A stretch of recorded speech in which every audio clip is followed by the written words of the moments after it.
नमस्कार दोस्तों, कैसे हैं आप लोग। और आशा करता हूँ आप सभी लोग अच्छे होंगे।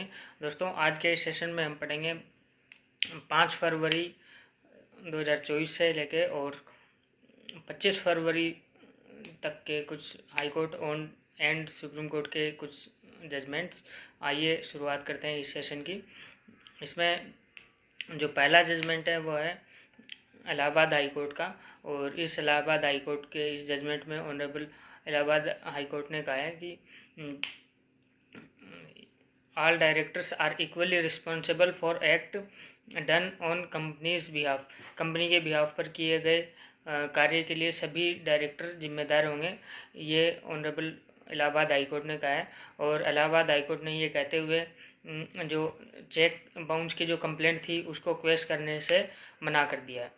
इस केस का टाइटल है Ashok Kumar versus state of UP and others. और केस का जो नंबर है वो है एप्लीकेशन अंडर 482 नंबर 18652/2016 2016 की ये कंप्लेंट थी 482। इसके बाद जो नेक्स्ट जो जजमेंट है वो जजमेंट है ऑनरेबल सुप्रीम कोर्ट का। और इस जजमेंट में ऑनरेबल सुप्रीम कोर्ट ने कहा है केवल अपराध स्थल के पास अभियुक्त की उपस्थिति के आधार पर सामान्य इरादे का अनुमान नहीं लगाया जा सकता। ऑनरेबल सुप्रीम कोर्ट ने इस जजमेंट में कहा है। और इस जजमेंट का टाइटल है वेल्थेप Srinivas versus state of Andhra Pradesh. और इस केस का डायरी नंबर है 18111/2022 का ये जजमेंट है। इसके बाद जो नेक्स्ट जो जजमेंट है वो है कर्नाटक हाई कोर्ट का। और इस हाई कोर्ट के इस जजमेंट में ऑनरेबल कर्नाटक हाई कोर्ट ने कहा है एक ही लेन देन के लिए जारी किए गए कई चेकों के अनादरण के लिए एक शिकायत बनाए रखने योग्य है। मतलब एक ही लेन देन के लिए जारी किए गए कई चेकों के अनादरण के लिए को एक ही शिकायत में फाइल कर सकते हैं, एक ही शिकायत कंप्लेंट दायर की जा सकती है। और इसका टाइटल है A Aditya Narayan Reddy versus S Vijayalakshmi and others. इसके बाद नेक्स्ट जो जजमेंट है वो दिल्ली हाई कोर्ट का है।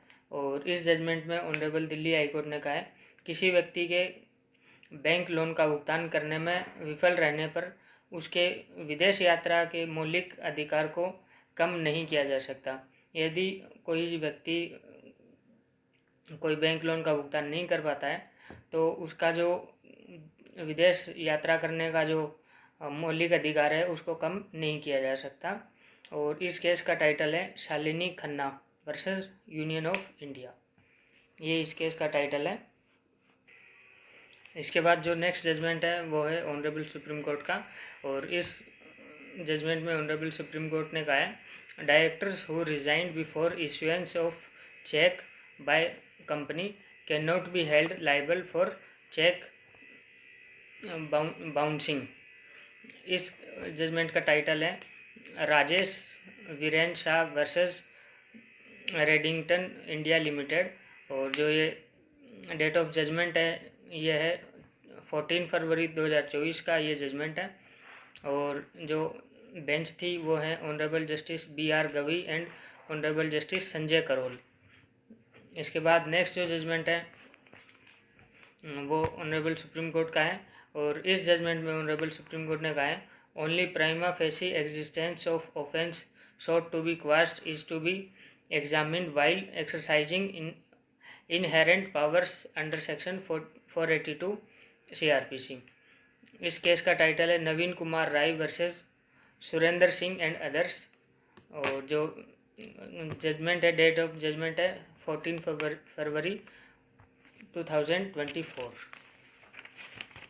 इसके बाद नेक्स्ट जो जजमेंट है वह कर्नाटक हाई कोर्ट का।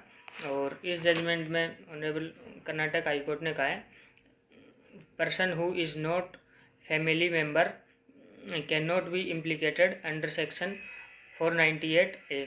एक ऐसा व्यक्ति जो फैमिली का मेंबर नहीं है उसको 498 के अंतर्गत सेक्शन 498A के अंतर्गत इसको इम्प्लीकेट नहीं किया जा सकता, उसको उसमें 498 में संलिप्त इम्प्लीकेटेड नहीं किया जा सकता। कर्नाटक हाई कोर्ट का ये जजमेंट है और इसका जो टाइटल है doctor Seema Bhutani versus state of Mysore women police station and Shilpa Sanjeev, ये इसका टाइटल है। और इसका जो क्रिमिनल रिट पिटीशन है, केस नंबर है क्रिमिनल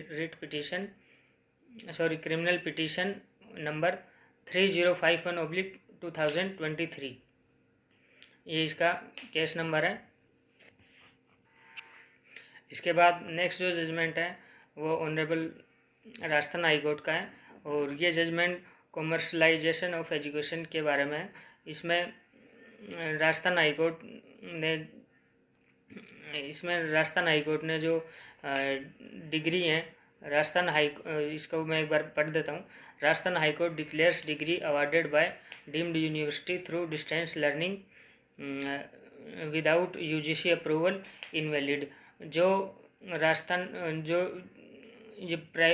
प्राइवेट यूनिवर्सिटी जो है, मतलब जो डीम्ड यूनिवर्सिटी द्वारा जो डिग्री जारी की गई थी डिस्टेंस लर्निंग में और विदाउट यूजीसी के अप्रूवल के, तो उनको ऑनरेबल राजस्थान हाई कोर्ट ने इसको इनवैलिड डिसाइड किया है।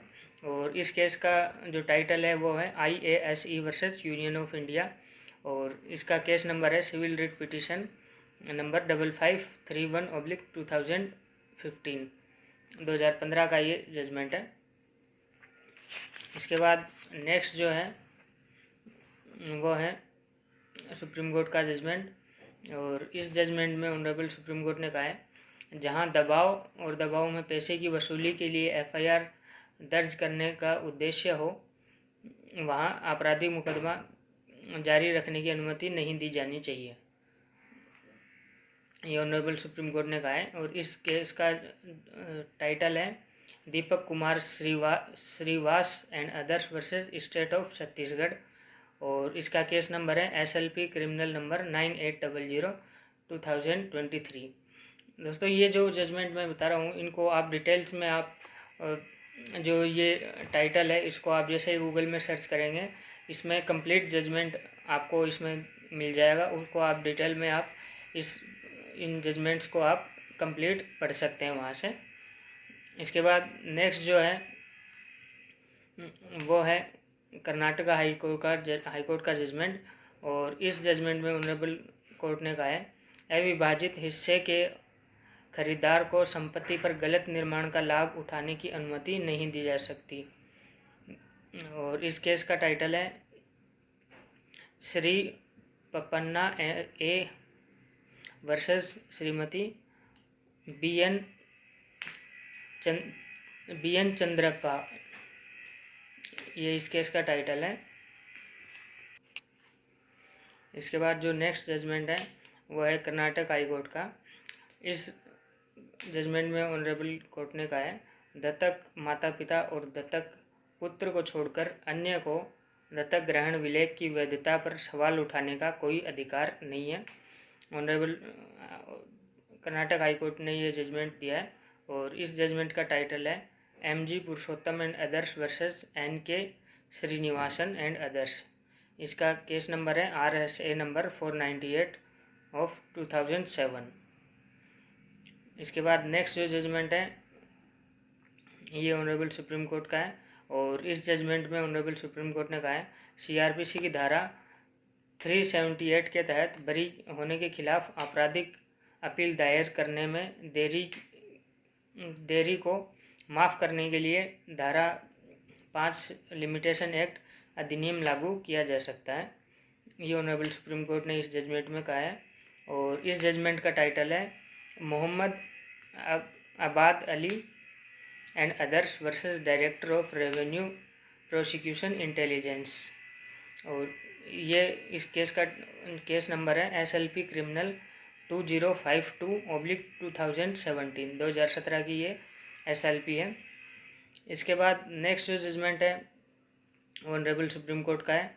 इस जजमेंट में ऑनरेबल सुप्रीम कोर्ट ने कहा है एक बार जब पुलिस मजिस्ट्रेट के आदेश पर 156(3) के तहत एफआईआर दर्ज कर लेती है तो जांच एजेंसी के लिए सीआरपीसी की धारा 173(2) के तहत रिपोर्ट दर्ज करना अनिवार्य है। ये ऑनरेबल सुप्रीम कोर्ट ने इस जजमेंट में कहा है। और इस जजमेंट का टाइटल है Feran Singh versus state of UP. Criminal appeal number है इसका 838/2024 और ये अराइजिंग एसएलपी में हुई थी। SLP criminal number 7250/2023। और इसके बाद नेक्स्ट जो जजमेंट है ऑनरेबल सुप्रीम कोर्ट का। और इस जजमेंट में ऑनरेबल सुप्रीम कोर्ट ने कहा है non disclosure of criminal case not always fatal for employment.